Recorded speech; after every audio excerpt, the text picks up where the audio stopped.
Hello, Aubrey. How are you today? Hi, I'm great, Lindsay. How are you? Awesome. I'm excited because today's episode is also on YouTube, guys, and our YouTube channel is growing fast. So check it out if you want to go over in YouTube, but you can also listen on the podcast as always. Yes, I think it's so fun to be able to watch a podcast recorded on YouTube. I've Yeah. started doing that and I love it. I love seeing facial expressions and following that. So it's also fun just to listen to a podcast. But for a lot of learners that are more visual, that might be Yes. a better option for you to watch the podcast on YouTube. Right. You could read our lips and see how we move our mouths when we speak and our expressions. And there's just so much for you there, guys. Aubrey, what are we getting into today? I'm excited to be on the mic.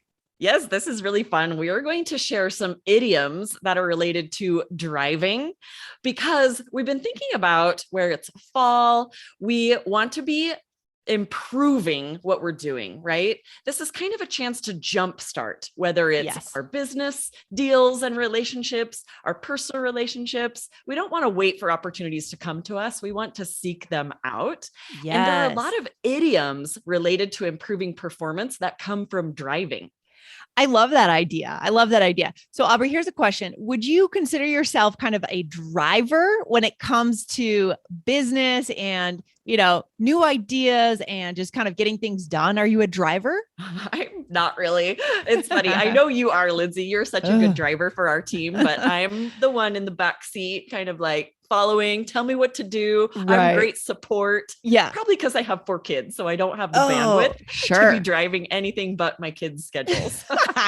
Right. That makes it. I mean, honestly, we can't be a driver in every aspect of our life, nor should we, because we don't want to. We just don't have the energy, you know? Yeah, it's because I am a driver when it comes to like making sure my kids are getting good grades and preparing to be Yes. ready for college, ready for the Yes. world. I am a driver there, right? Making Isn't sure that they're eating interesting? healthy food and brushing their teeth. Like I'm on it. I love that. Yeah. And it's good because in a partnership, usually one partner is a driver in one area and the other is a driver in another area, but it's really hard to do everything. Right. Totally. So we got to give ourselves a little grace and just go with what feels natural. Yeah. Yes, for sure. But because this, it's really a good time to think about jump starting, getting ahead, improving your business relationships. It's a Yes. good time for us to mention we have a really special deal right now with our business course, right, Lindsay? Yeah, the summer is a great time to get ready for, again, the fall that's coming, getting ready to drive. Weather's warm. We are ready to get into it, guys. What is going on? What is the special deal? I mean, Aubrey, where can they go to get this? Give us a few details. Yes, guys, you can go to allearsenglish.com/start for 10% off our business course, which is really amazing. It's live interviews with business professionals in every industry.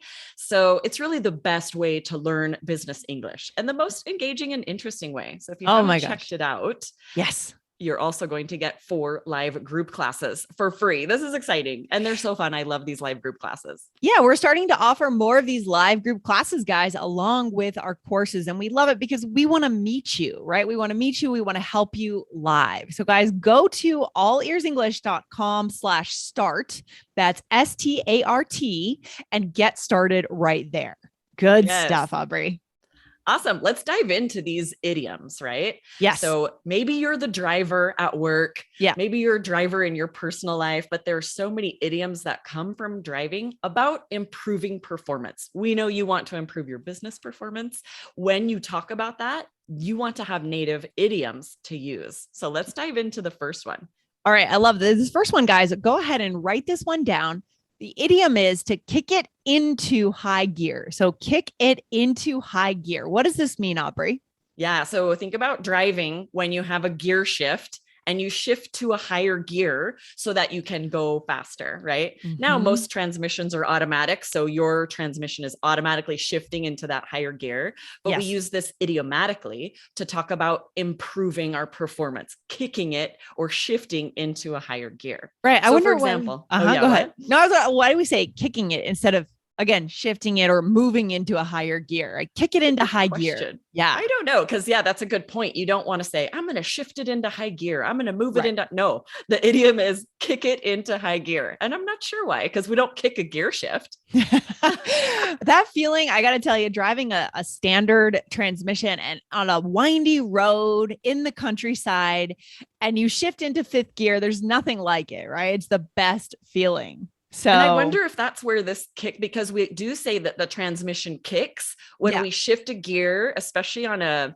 standard transmission where we're shifting. Yes. And if we pop the clutch a little early and you feel the transmission kick, we do say that the car kind of kicks. So I wonder if that's why that came. It bucks, it kicks. Yeah, that makes sense. Okay. So there we go. We got our driving insight. And Aubrey, you drive stick shift, right? You drive standard. I grew up driving a stick shift. Just making sure. Making sure. What about you? Can you drive a stick shift? Of course. My first car was a stick shift. It was a 1984 Volvo. Our listeners know. And yeah, so I have more respect when people can drive a standard transmission. It's so weird that they don't come in standard anymore. I know. And a lot of like my daughter isn't even learning to drive a stick shift because most cars don't have it, but I'm the same. It's sort of a mark of a badge of pride that I know how to drive a stick shift. It's kind of silly. It really is. That's so funny. I love it. So let's give our listeners some examples here.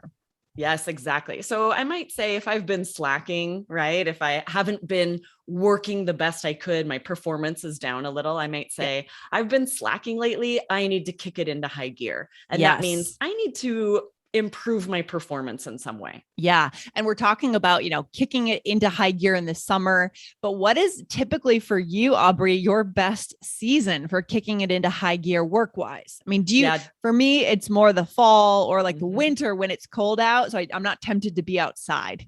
Yeah, same, right? Yeah. Once the school year starts in the fall and we're getting more serious about, kids are in school, a lot of things going on for me at work. That's when I kick it into high gear is in the fall. You want to end the year on a good note. You want to feel like you got a lot done that year. Yes, for sure. Exactly. So if you guys lock in this course right now, you will have access in the fall, right? In September, October. And so lock it in, join the course with the deal, and then get started if you want a little bit later. And that works too. Right? Yeah. So you can kick it into high gear at work in business English for sure. I love it. I love it. Here's the next example. My sales numbers are low. I need to kick it into high gear. And Aubrey, I just want to recognize for our listeners here, the prepositions, kick it into, right? Into high gear. Tricky there. Combination of words. Yeah. Yes. And because it's an idiom, you can't replace these. Right. It will sound very strange if you say, for example, I need to kick it to high gear. Yes. Or I need 100%. To kick on to high gear, right? Anything else is going to sound strange. These idioms really have to be memorized word for word with the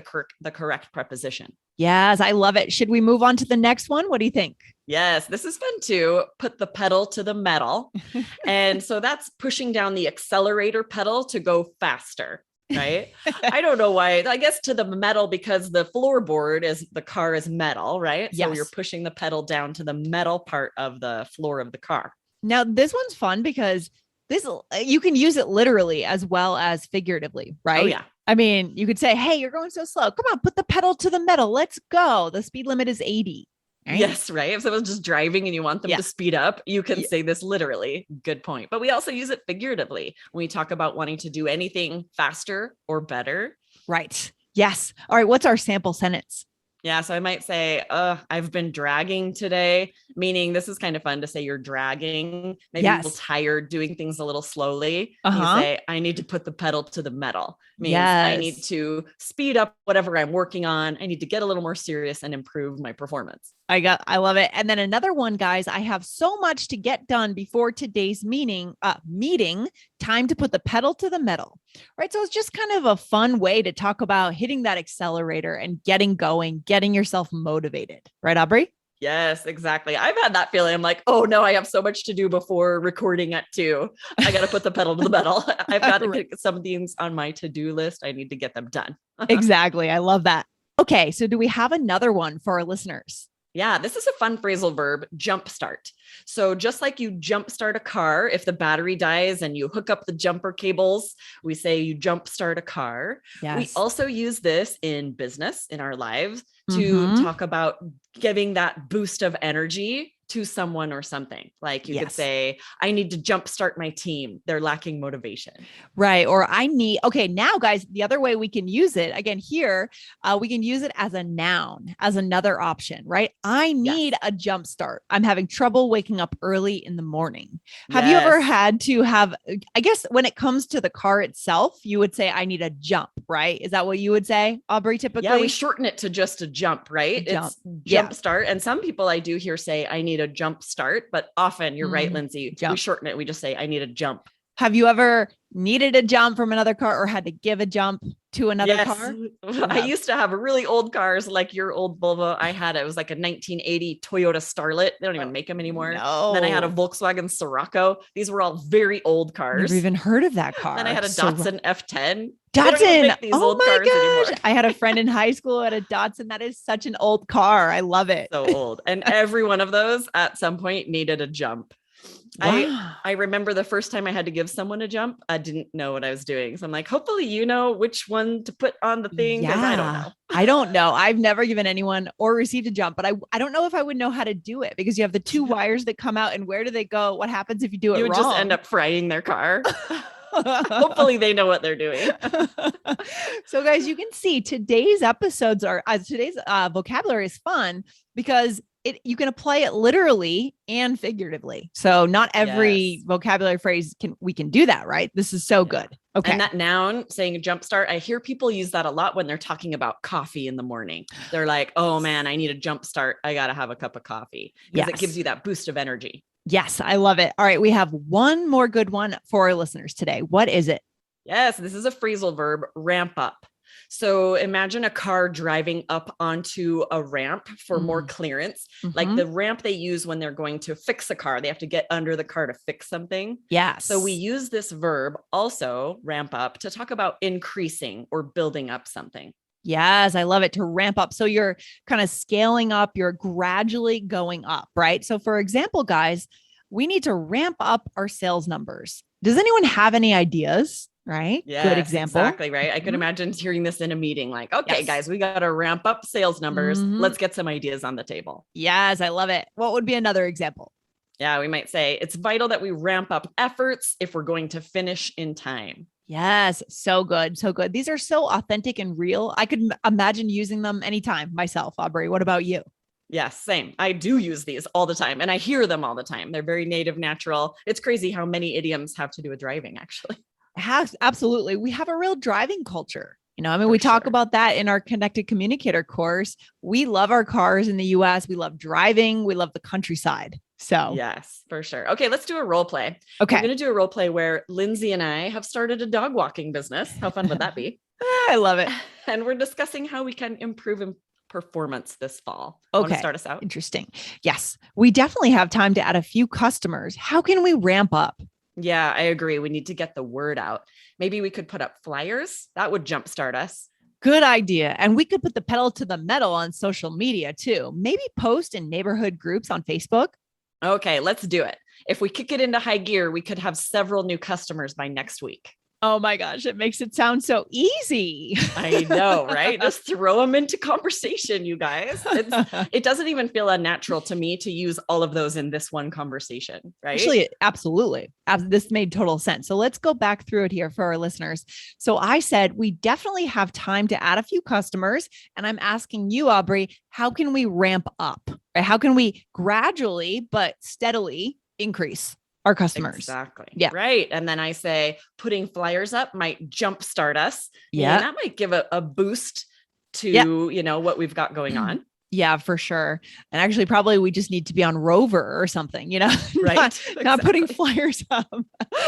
But, I'm thinking of my kid, these two kids in our neighborhood just started a pooper scooping company for dogs. It's adorable. And that's what they did. They put flyers up on like trees and post boxes and they got a bunch of customers. So it's still a thing, putting up flyers around the neighborhood. So wait, are they going after the dogs and picking up people's dogs' poop? No, they're doing it in people's backyards. So they, for like $5 a week, they go every day and clean up any poop in your yard. It's a pretty good deal. It's a good deal because I've seen in different couples, like friends of mine, often it is one of the partners is saying, oh, he didn't pick up the poop in the backyard. And, she's so angry at him for not doing it.